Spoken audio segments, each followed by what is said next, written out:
My name is David Miller, and I used to work the night shift as a security guard in a massive warehouse just outside Cleveland, Ohio. I was only 22 at the time, and I took the job because it paid a little better than retail, and I thought it would be an easy gig. All I had to do was patrol the building every hour, check the cameras, and make sure the place stayed locked up until morning. I was always told the warehouse was empty at night. Just me and the silence. But silence can play tricks on you. The warehouse was old and huge, like 3 football fields stacked side by side. The first time I stepped inside, the sound of my footsteps echoed endlessly, like there were 100 people walking behind me. It creeped me out, but I got used to it after a while. Most nights were boring. I would sit in the small office near the entrance with a thermos of coffee, staring at the monitors.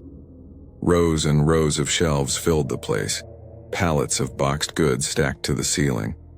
The lights stayed dim to save energy, and only a few emergency bulbs glowed down the aisles. That was the worst part. Everywhere you looked, the shadows were deeper than the light. One night around 2 a.m., I was doing my rounds with my flashlight. My footsteps echoed across the concrete floor as usual. Then I heard something. It was faint but clear enough. Footsteps, not mine. I froze. The sound came from somewhere down the farthest aisle. It was slow and heavy, like boots hitting the ground. I called out, "Hello? Who's there?" My voice echoed, but nothing answered.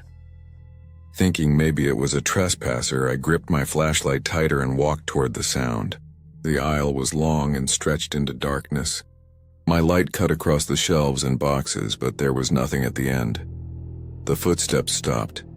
The silence after that was unbearable. I stood there for maybe 2 minutes, waiting to hear something again. When nothing came, I told myself it was just the building shifting. Or maybe I imagined it. But when I turned to head back, I nearly dropped my flashlight. Standing at the far end of the aisle was a man. At least it looked like a man. He was tall, wearing what looked like a long coat, but his face was blurred in shadow. I shouted, "Hey, you can't be in here." The figure didn't move. I felt my chest tighten, my heart thudding so loud I thought it would echo like the footsteps. I started walking toward him, shining the light directly, but as soon as the beam touched him, he was gone. Vanished. I swear I saw him. But the aisle was empty. I stood there shaking, whispering, "No way, no way." I ran back to the office and locked the door. I checked every camera, scanning each angle of the aisles, the shelves, the loading docks. Nothing. Just still shadows. For the rest of the night, I didn't move from that chair. I told my boss about it the next day. He laughed and said the building was just old and creepy, but the look on his face told me he had heard it before. The next week I was back on shift and I was more nervous than usual. I kept checking the cameras every 10 minutes. Around 3 a.m., I saw something that made my stomach drop. On camera 7, near the back of the warehouse, there was movement. At first, I thought it was just dust in the lens, but when I leaned closer, I saw it clearly. A man, the same tall figure I saw before, standing perfectly still between the shelves, and this time, he was facing the camera. His head tilted slowly to one side, like he knew I was watching. I grabbed my radio and called the only other guard, Tom, who usually did patrols outside. He didn't answer. I called again, louder. Nothing. I decided I had to check for myself. I walked back toward the aisle, my flashlight shaking in my hand. When I reached the spot where I saw him on camera, it was empty. But then I saw something on the ground. Footprints. Dusty. Heavy boot prints leading between the shelves. Deeper into the darkness, I wanted to leave, but I followed them. The prints stopped at one of the shelves stacked with boxes. For a moment, everything was dead silent. Then, from the other side of the shelf, I heard breathing. Long, deep, raspy breaths. I panicked. I ran back to the office, slammed the door, and locked it. I tried the radio again. Finally, Tom answered. His voice sounded confused. He said he had been patrolling outside the whole time and saw nothing unusual, When I told him what I saw, he paused, then said, "Don't go back there. Dave, just stay in the office until shift ends." I asked him what he meant, but he didn't explain. He just repeated, "Stay in the office." That shift felt like the longest night of my life. I sat frozen until the morning supervisor showed up. When he unlocked the office door, he looked at me and said, "You look like you saw a ghost." I didn't answer. A few weeks later, I quit. To this day, I swear there was something in that warehouse. Not just shadows or tricks of the mind, something real. Sometimes I wonder if Tom knew more than he let on. And sometimes when I think back to that tall figure, I wonder if it was even human at all. My name is Mark Johnson. A few years ago, I worked as a night security guard at a community college in a small town in Massachusetts. It was an old campus. During the day, the place was full of students and teachers, but at night, it became completely empty. My shift was from 10 p.m. to 6 a.m. My job was to walk around, make sure classrooms were locked, check the library and gym, and then sit by the camera monitors. For the first few months, everything was quiet. Sometimes a student would stay late or someone would sneak in, but nothing too serious. Then one night something happened that I will never forget. It was winter in January. Snow covered the campus and the air was freezing cold. Every breath came out like fog. Around 2:30 a.m. I went to check the library. The moment I walked in, I smelled something strange. The usual old book smell was mixed with something rotten like spoiled meat. The library was 3 floors. I checked the first floor. Empty. Then I went to the second floor, and that's when I heard it. Footsteps, soft but clear, on the wooden floor. I shouted, "Who's there?" "You can't be in here." The sound stopped. I turned on my flashlight and pointed it between the rows of bookshelves. Nothing. Then I heard it again, this time right behind me. I spun around. No one was there. But several books had fallen from a shelf as if someone had pushed them out on purpose. I was shaken, but I kept going. Slowly, I climbed to the 3rd floor. When I reached the top, I froze. There was a woman standing there. She was tall, wearing a white dress with long, dark hair hanging over her shoulders. She was standing between the shelves, her head tilted to one side. Fear ran through me, but I had to do my job. I stepped closer and said, "Ma'am, you have to leave now." She didn't answer. I raised my flashlight, shining it at her. The moment the light touched her, she disappeared, gone. I ran down the stairs, all the way back to the office, and locked the door. My hands were shaking as I pulled up the security cameras. At first, the screens showed nothing. Then I saw her again. On the library camera, the woman in white was standing perfectly still, staring straight at the camera. Her face wasn't visible, just a black void where it should have been. I nearly fell out of my chair.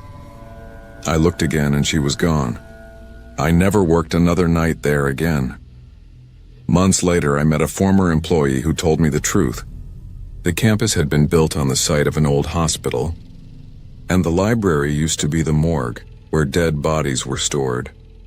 Even today, sometimes I wake up at night and swear I see a shadow standing by my window. A tall figure in white. My name is Daniel, and back in 2012 I worked as a security guard at a large hospital in Pennsylvania. I had just turned 25 and I took the job because the pay was decent, even though it meant working the overnight shift. Most of my job was routine, patrolling the parking lot, checking doors, making sure visitors weren't sneaking into restricted areas. But the part I hated most was doing rounds in the basement.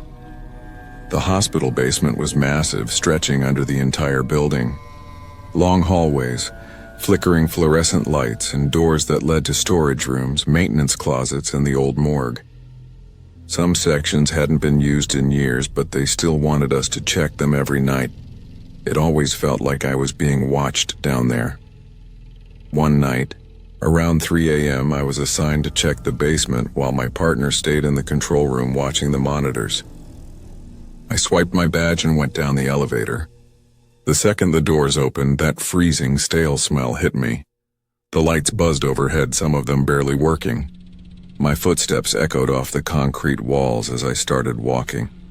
The first few doors were normal, just supply rooms with boxes, cleaning chemicals, and hospital beds stacked up.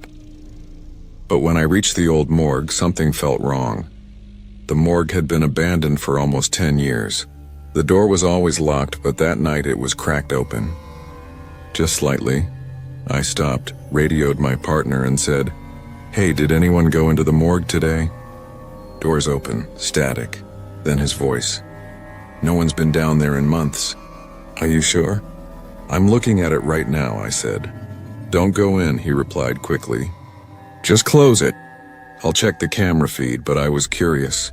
Against my better judgment, I pushed the door open. The smell inside was overwhelming, like rot and chemicals mixed together. My flashlight swept across the room, and I saw the old steel body drawers lining the wall. The ones they used to store corpses in. Some of them were rusted shut. I was about to turn around when I heard something, a metallic clang. It came from the far end of the morgue. I froze. Then slowly one of the body drawers slid open on its own. I can't explain how cold it suddenly felt. My breath came out in thick fog, even though the rest of the basement wasn't that cold. I raised my flashlight. Inside the open drawer was empty, at least I thought it was, until I noticed movement. A pale hand reached out, grabbing the edge of the drawer. I dropped my flashlight. The beam rolled across the floor, landing on the wall. I bent down to grab it, and when I stood back up, there was a figure standing in the middle of the room. It was a man, or what looked like one. His skin was gray, stretched tight over his bones. His eyes were sunken black pits, and his mouth hung open as if he were trying to scream, but no sound came out. I backed toward the door, my voice shaking as I yelled into the radio, "There's someone down here. Send help now." My partner shouted back, "Dan, I'm looking at the cameras. No one's in that room but you." The figure started moving toward me.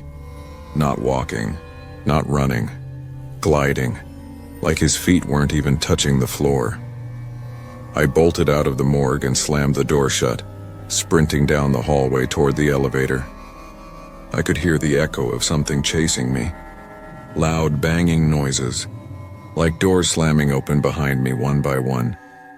When I reached the elevator and smashed the button, it felt like hours before the doors finally opened. I jumped inside, hit the ground floor, and didn't look back. When I burst into the control room, pale and shaking, my partner stared at me like I was crazy. "Dan," he said, "I was watching the cameras the whole time. You were alone. You were running and screaming through the basement by yourself." I quit the job 2 weeks later. I never went back. Years later, I found an old article online about the hospital.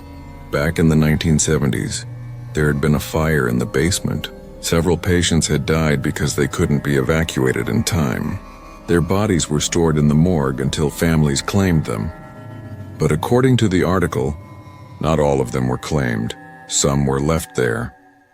And sometimes when I wake up in the middle of the night, I hear that sound again. The metallic clang of a body drawer sliding open.